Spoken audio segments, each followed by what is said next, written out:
NFSU 2026 MSc environmental science का second merit list जारी कर दिया गया है। तो अगर आपने एमएससी इन्वायरमेंटल साइंस के लिए एनएफएसयू में अप्लाई किया है तो ये अपडेट आपके लिए काफ़ी इंपॉर्टेंट होने वाला है। तो merit list after first round of counselling for academic year 2026-27, name of school school of engineering and technology, और नेम ऑफ प्रोग्राम है आपका MSc environmental science, specialization in environmental forensic.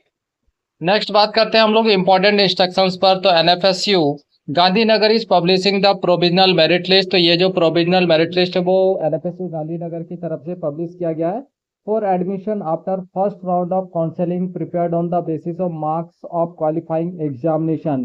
तो क्वालिफाइंग एग्जामिनेशन के marks के basis पर ये merit list तैयार किया गया है। और candidate shall be required to produce all relevant original documents and supporting records at the time of counselling admission for scrutiny and validation. तो आपको यहाँ पर काउंसलिंग एडमिशन के टाइम पर ओरिजिनल डॉक्यूमेंट्स जो है वो आपको लेकर जाने हैं। और एडमिशन की बात करें तो admission shall be offered strictly in accordance with approved seat matrix. तो सीट मैट्रिक्स को भी यहाँ पे एडमिशन के टाइम में ध्यान में रखा जाएगा। एप्लीकेशन रिजर्वेशन नॉर्म्स को भी, प्रोग्राम वाइज इंटेक कैपेसिटी और eligibility requirements and counselling procedure, इन सारी चीज़ों को ध्यान में रखकर ही जो है फाइनली सीट अलॉटमेंट होगा। अब दोस्तों यहाँ पर हम लोग बात करते हैं कॉमन मेरिट लिस्ट यानी अनरिजर्व मेरिट लिस्ट जो है। यहाँ पर आप देख सकते हैं कॉमन मेरिट नंबर, ये आपका एप्लीकेशन नंबर, कैटेगरी और रिमार्क्स है। तो जितने भी यहाँ पे एप्लीकेशन नंबर गिवन है इन सभी का अगर रिमार्क्स देखें तो सभी का जो रिमार्क्स है वो कॉल फॉर काउंसलिंग है, और कुछ लोगों का यहाँ पे जो रिमार्क्स है वो कॉल फॉर काउंसलिंग वेटिंग है। ठीक है, तो देखिए यहाँ पे कॉल फॉर काउंसलिंग वेटिंग, इसका मतलब है candidate is required to remain present for counselling but. तो देखिए दोस्तों, कॉल फॉर काउंसलिंग वेटिंग का मतलब क्या है? तो candidates is required to remain present for counselling but does not guarantee admission. तो एडमिशन की कोई गारंटी यहाँ पर नहीं है, बट काउंसलिंग के लिए आपको कॉल किया जाएगा। आगे और भी बहुत सारे यहाँ पे कैंडिडेट्स का एप्लीकेशन नंबर गिवन है और सभी का जो रिमार्क्स है वो सेमी है, कॉल फॉर काउंसलिंग वेटिंग। ठीक है, तो यहाँ पर आप अपना एप्लीकेशन नंबर के माध्यम से चेक कर सकते हैं। और यहाँ पे अगर आप प्रॉपर तरीके से देखें तो यहाँ पर बहुत सारे कैंडिडेट हैं। इसके बाद इन सभी का जो रिमार्क्स है वो क्या वेटिंग है ना, मतलब अभी इनको थोड़ा सा इंतजार करना। आगे यहाँ पर आप देख सकते हैं सिंगल स्टार वेटिंग का मतलब क्या है?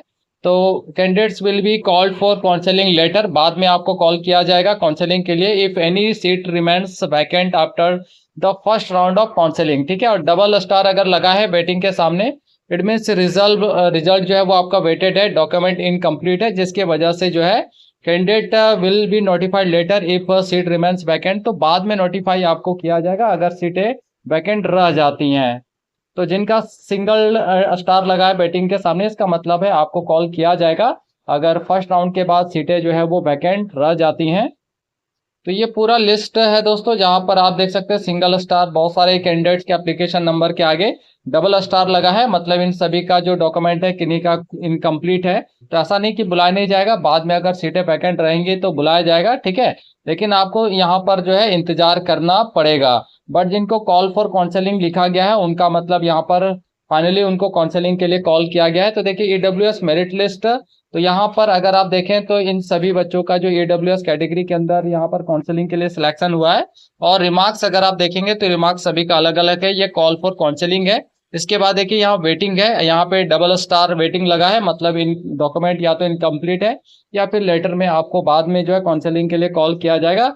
और अगर सीटें वैकेंट रह जाती हैं, और बहुत सारे लोगों का यहाँ पे डबल स्टार वेटिंग लगा है, तो सबका अलग अलग मीनिंग है, ये चीजें आपको यहाँ पर थोड़ा सा ध्यान रखना है। आगे यहाँ पर ये आपका ओबीसी एनसीएल मेरिट लिस्ट है, यहाँ पर भी आप रिमार्क्स देखें तो बहुत सारे बच्चों का कॉल फॉर काउंसलिंग है और बहुत सारे लोगों का कॉल फॉर काउंसलिंग के नीचे डबल स्टार वेटिंग लगा हुआ है, और बहुत सारे लोगों का कॉल ऑफ काउंसलिंग ना लिखे सीधा डबल स्टार वेटिंग लगा है। तो इन सभी को अभी वेट करना पड़ेगा। ठीक है, आगे हम लोग बात करते हैं एससी मेरिट लिस्ट। तो यहाँ पे भी बहुत सारे कैंडिडेट्स का जो रिमार्क्स है वो कॉल फॉर काउंसलिंग है, बहुत सारे लोगों का कॉल फॉर काउंसलिंग वेटिंग है और डबल स्टार वेटिंग भी यहाँ पे मिला है। अब यहाँ पे एसटी मेरिट लिस्ट की बात करें तो पूरा ये नील है, किन्हीं का सिलेक्शन यहाँ पे नहीं हुआ है।